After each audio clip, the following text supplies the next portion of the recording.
ఆరో స్వరం నేర్చుకుందాం.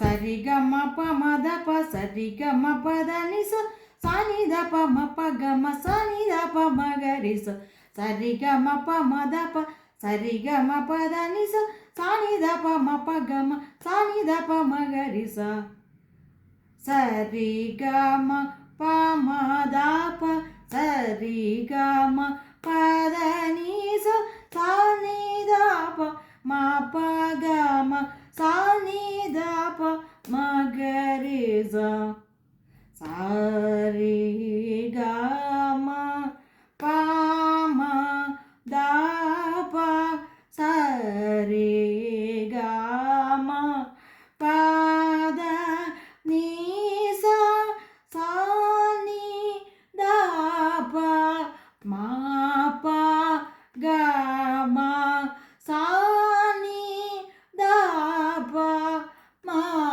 గ రే స. ఇది ఒకటో కాలం. మూడో కాలం. సరి గ మ ప మ ద ప సరి గ మ ప ద ని స సా ని ద ప మ ప గ మ సా ని ద ప మ గ రి స. రెండో కాలం. సరి గ మ ప మ ద ప సరి గ మ ప ద ని స సా ని ద ప మ ప గ మ సా ని ద ప మ గ రి స. ఒకటో కాలం.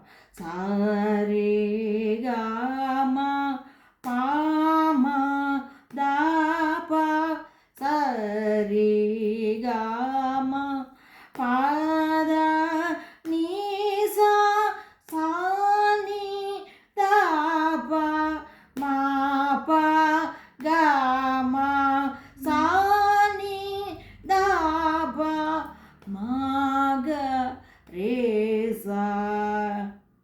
ఇది మీరు శారీరము అంటారు. గొంతుని శారీరము అంటారు. శరీరం వేరు, శారీరం వేరు.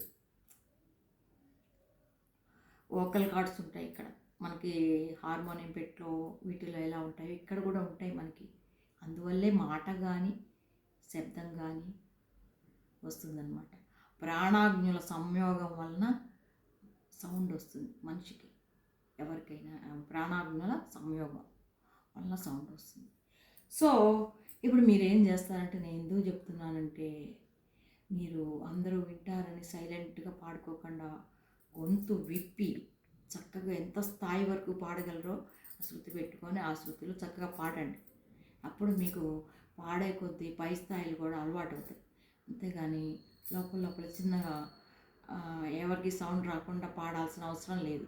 సంగీతం అంటే శరీరాన్ని చక్కగా విప్పి పాడండి. అది చెప్పేది. సరేనా పిల్లలు? చక్కగా ప్రాక్టీస్ చేయండి.